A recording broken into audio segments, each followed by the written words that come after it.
Now we are going to see about Snowflake. Snowflake, எதுக்காக நம்ம Snowflake படிக்கிறோம், what is Snowflake, why Snowflake, இதோட features எப்படி இருக்கும், ஸோ இதெல்லாம் பற்றி தான் we are going to learn.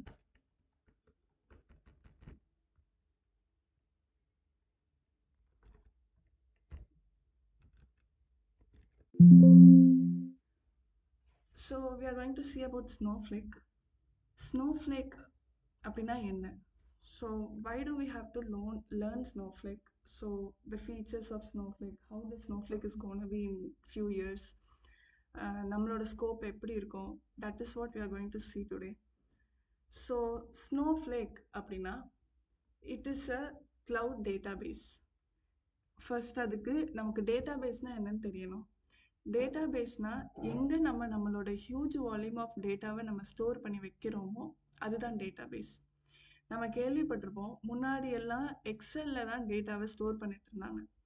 எக்ஸலில் அது ட்ராபேக்கோடு வந்துச்சு. என்ன அப்படின்னா 10 lakhs டேட்டாக்கு மேலே எக்ஸலில் ஸ்டோர் பண்ண முடியாது. அதனால் கண்டுபிடிச்சது தான் டேட்டாபேஸ். டேட்டாபேஸில் நம்ம மில்லியன்ஸ் ஆஃப் ரெக்கார்ட்ஸை ஸ்டோர் பண்ணி வச்சுக்கலாம். ஸோ இந்த டேட்டாபேஸ் அப்படின்னு கண்டுபிடிச்ச உடனே DB2, மெயின் ஃப்ரேம், இந்த மாதிரி நிறைய பிராண்ட் வந்துச்சு இனிஷியல் ஸ்டேஜில்.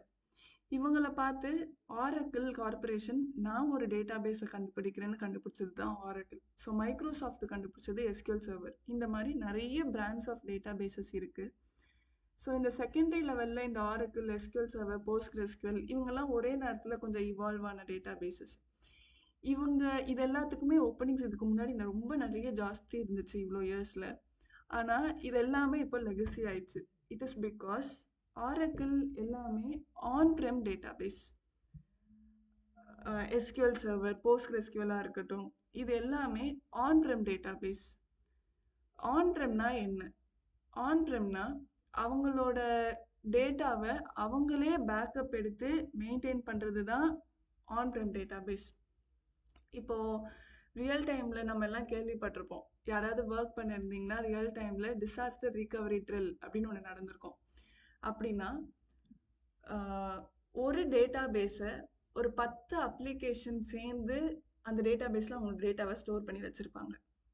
இப்போது இவங்க எல்லாரோட டேட்டாவும் அந்த ஒரு டேட்டாபேஸை டிபெண்ட் பண்ணி தான் இருக்கும். திடீர்னு ஏதாவது ஒரு நேச்சுரல் டிசாஸ்டர், இப்போ இந்த டேட்டா ஃபுல்லாக சென்னையில் இருக்கிற ஒரு மேடவாக்கத்தில் இந்த டேட்டா ஃபுல்லாக அவங்க ஒரு டேட்டா சென்டரை மெயின்டைன் பண்ணுறாங்கன்னு வச்சுப்போம். இந்த டேட்டாவை மெயின்டைன் பண்ணுறதுக்கு இதுக்குன்னு பவர் கன்சம்ஷன் தனியாக இருக்கும், இன்ஃப்ராஸ்ட்ரக்சர் தேவை, இந்த மாதிரி ஒரு சில க்ரைட்டீரியாஸ் இருக்குது.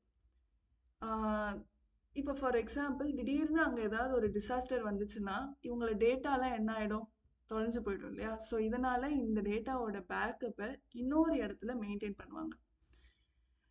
இப்போ நியூ டெல்லியில் மெயின்டைன் பண்ணுறாங்கன்னு வச்சுப்போம்.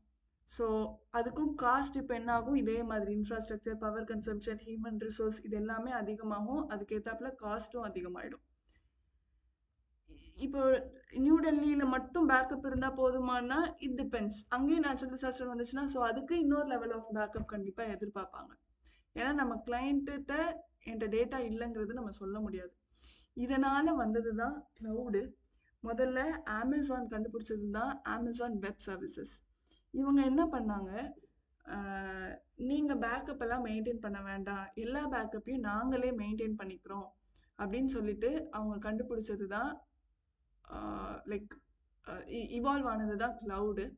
ஒரு யூசர் நேம் பாஸ்வேர்டை மட்டும் நம்ம கிட்ட கொடுத்துட்டு இந்த டேட்டாவை இந்த உலகத்தில் நீங்கள் எங்கே இருந்தாலும் ஆக்சஸ் பண்ணிக்கலாம், இந்த யூசர் நேம் பாஸ்வேர்ட் மட்டும் நீங்கள் கொடுத்து லாகின் பண்ணால் போதும், எல்லா பேக்கப் லெவல் ஆஃப் டேட்டாவும் வி வில் பி மெயின்டைனிங் அப்படின்னு சொல்லிட்டு வந்தது தான் க்ளவுட்.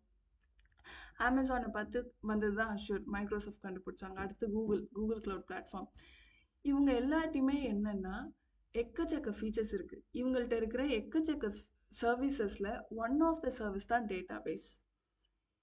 ஸோ அவங்க டேட்டாபேஸுக்குன்னு பெரிய அளவில் கம்ப்ளீட் கான்சென்ட்ரேஷன் அவங்க கொடுக்கல. ஸோ எக்ஸ்டெண்டட் சீக்வல்லாம் அக்செப்ட் பண்ணுமானா அதோட சீக்வல் அக்செப்ட் பண்ணும். SQL அப்படின்னா structured query language. It is one of the technology which is used to access the data from the database. That is not a programming language, it is just a query language. So இந்த SQL தெரிஞ்சால் போதும், எல்லா data பேஸ்லையும் நம்மளால் query பண்ணி டேட்டாவை எடுக்க முடியும், டேட்டாவை மேனிப்புலேட் பண்ண முடியும். ஸோ இந்த மாதிரி கேசஸ் தான் லைக் க்ளவுடு வந்ததுக்கப்புறம் இவங்க சீக்வலை கண்டுபிடிக்கும் போது நார்மல் சீக்வல் தான் அங்கேயும் எழுதுற மாதிரி இருந்துச்சு. எல்லா ஃபங்க்ஷனையும் அக்செப்ட் பண்ணுமான்னா இல்லை. ஸோ இந்த டைமில் கண்டுபிடிச்சது தான் ஸ்னோஃப்ளேக். ஸ்னோஃப்ளேக் அப்படின்னா it is a cloud database. டேட்டாபேஸுக்குன்னே மட்டும் வந்தது தான் இந்த ஸ்னோஃப்ளேக். இந்த ஸ்னோஃப்ளேக்கில் நிறைய ஃபீச்சர்ஸ் இருக்குது. One of the main feature is depend on the ETL concept. Plus இந்த SQL எக்ஸ்டெண்டட் சீக்வலை அக்செப்ட் பண்ணும். நம்ம எந்த டேட்டாபேஸில் எத்தனை இயர்ஸ் வேலை பார்த்தாலுமே ஸ்னோஃப்ளேக்குங்கிறது இல்லை ஒர்க் பண்ணும்போது it will be very easy because it accepts extended sequel. Plus ETLனு ஒரு கான்செப்ட் இருக்குது. ETL அப்படின்னா எக்ஸ்ட்ராக்ட் ட்ரான்ஸ்ஃபார்ம் லோடு. ஒரு இடத்துல இருந்து டேட்டாவை எக்ஸ்ட்ராக்ட் பண்ணி இன்னொரு இடத்துல பிஸ்னஸ் ரூல் அப்ளை பண்ணி ட்ரான்ஸ்ஃபார்ம் பண்ணிட்டு இன்னொரு இடத்துல போய் லோடு பண்ணுவோம். இதுதான் எக்ஸ்ட்ராக்ட் ட்ரான்ஸ்ஃபார்ம் லோடு. ETLனா இதோட பர்பஸ் என்ன, எதுக்காக ETL படிக்கணும் அப்படின்னா, இப்போ இருக்கிற எல்லா ப்ராஜெக்டோட எண்டு கோல் என்ன? கண்டிப்பா இந்த வருஷத்தை விட அடுத்த வருஷம் அவங்களோட ப்ராஃபிட்டை இன்க்ரீஸ் பண்ணணும். கண்டிப்பா இப்போ இந்த வருஷம் என்னோட ப்ராஃபிட் 10,000, 10 இயர்ஸ் கழிச்சு என்னோட ப்ராஃபிட் 10,000 அப்படின்னா that is really not a profit. இப்போ இருக்கிற 10,000ஓட வேல்யூ வேற, 10 வருஷம் கழிச்சு இருக்கிற 10,000ஓட வேல்யூ வேற.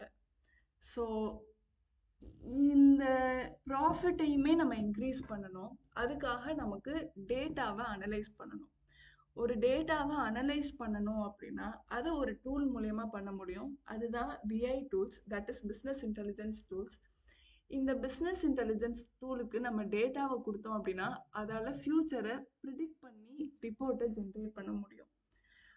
அப்போது ஜெயச்சந்திரனோட 1 மந்த் டேட்டாவை மட்டும் இந்த BI டூல்கிட்ட கொடுத்துட்டு அடுத்த 10 வருஷத்துக்கு ஜெயச்சந்திரன் எப்படி இருக்கும் ரிப்போர்ட் ஜென்ரேட் பண்ணணும் அப்படின்னா it will not generate report.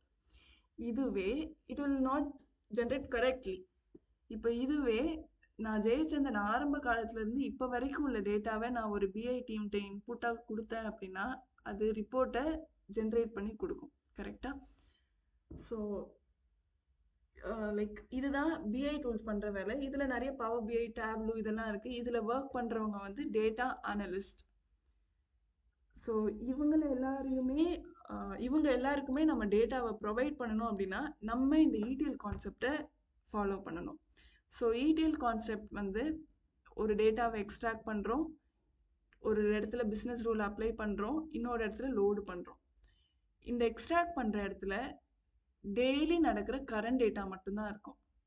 So business ரூல்னால் என்ன மாதிரி இருக்கும்னா, நான் இப்போ டெய்லி போய் ஒரு காமாட்சி மெஸ்ஸில் நான் சாப்பிட்றேன், ஏதோ ஒரு ரெஸ்டாரண்ட்டில் நான் சாப்பிட்றேன் அப்படின்னா நான் டெய்லி 4 வாட்டி நான் போய் சாப்பிட்றது அவங்களோட கரண்ட் டேட்டாவில் இருக்கும். ஆனால் அவங்களோட பிஸ்னஸை இம்ப்ரூவ் பண்ணுறதுக்கு நான் போய் டெய்லி எத்தனை வாட்டி சாப்பிட்டேன்றது முக்கியம் இல்லை.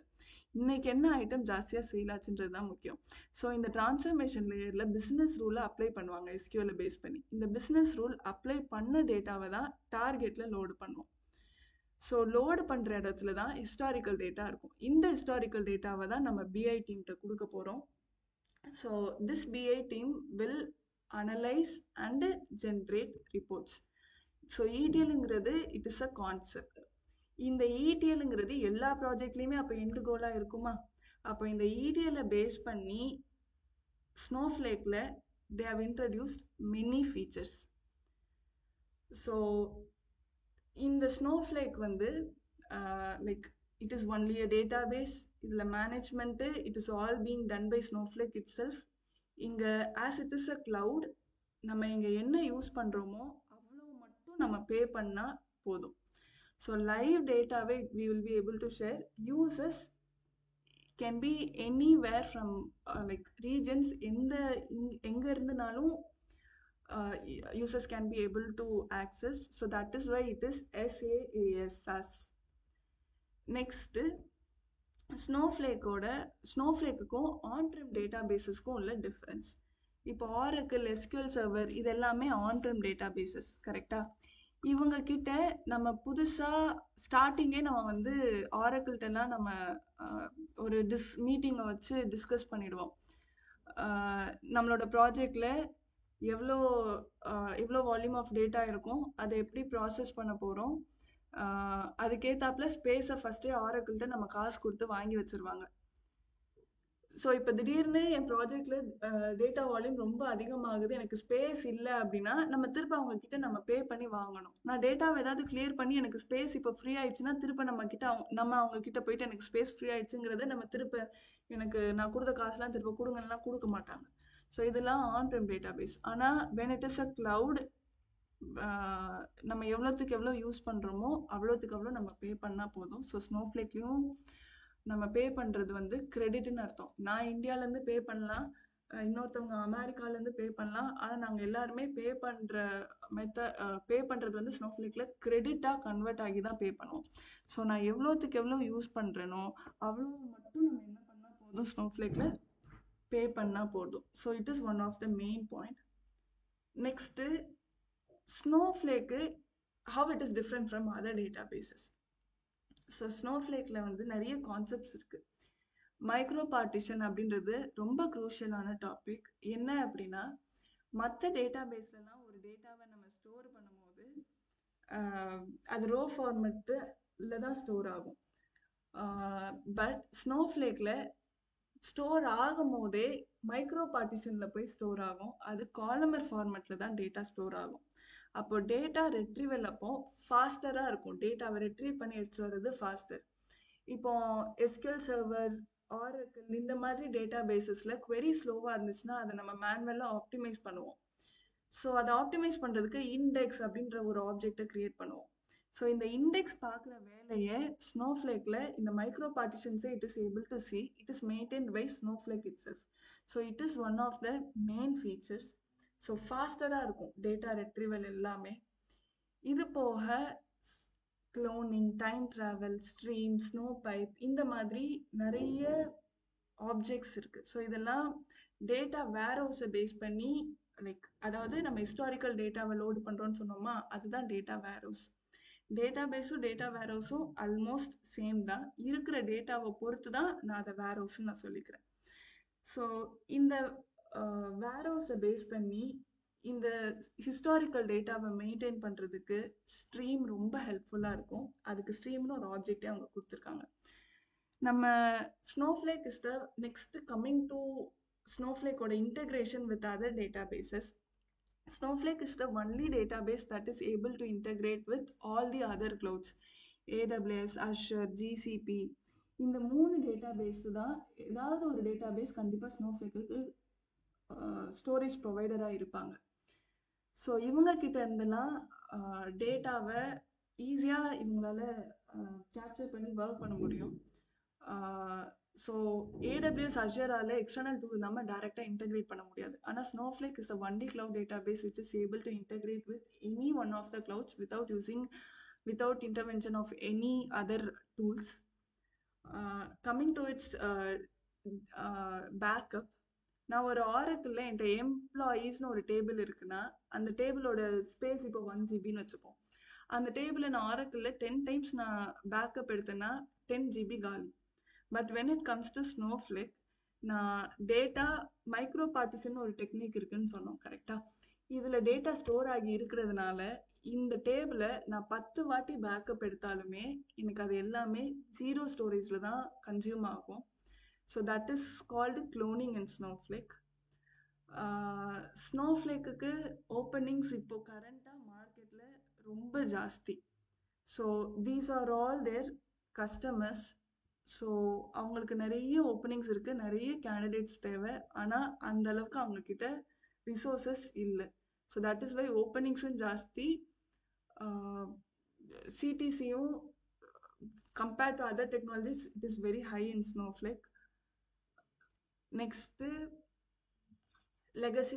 லெகசி டேட்டா, லைக் மல்டிபிள் இடத்துல இருந்து டேட்டாவை வாங்குகிற டேட்டாவை ETL பேஸ் பண்ணி பிஸ்னஸ் ரூல் அப்ளை பண்ணி ஹிஸ்டாரிக்கல் டேட்டாவை வேர்ஹவுஸில் மெயின்டைன் பண்ணிட்டு அதை தனித்தனியாக பிரித்து அனலிட்டிக்ஸ் டீமுக்கு ப்ரொவைட் பண்ணுறோம், அவங்க ரிப்போர்ட்டை ஜென்ரேட் பண்ணுறாங்க.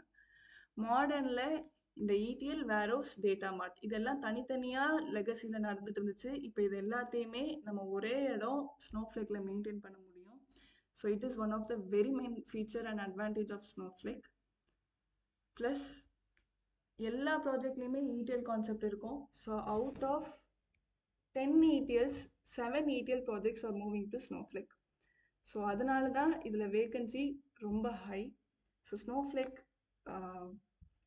டேட்டாபேஸ்ன்றது எப்போதுமே கண்டிப்பாக நம்ம டேட்டாவில் ஒர்க் பண்ண தான் செய்வோம். டேட்டாபேஸில் டேட்டாவை ஸ்டோர் பண்ண தான் போகிறோம். ஸோ இதுக்கான ப்ரீ ரெக்வசைட் வந்து SQL அப்படின்ற ஒரு query லாங்குவேஜ் ப்ளஸ் ETL கான்செப்டும் ஸ்னோஃப்ளேக்கோட ப்ரீ ரெக்வசைட். இது ரெண்டும் தெரிஞ்சால் we can become a Snowflake developer. So you can ask if you have any questions.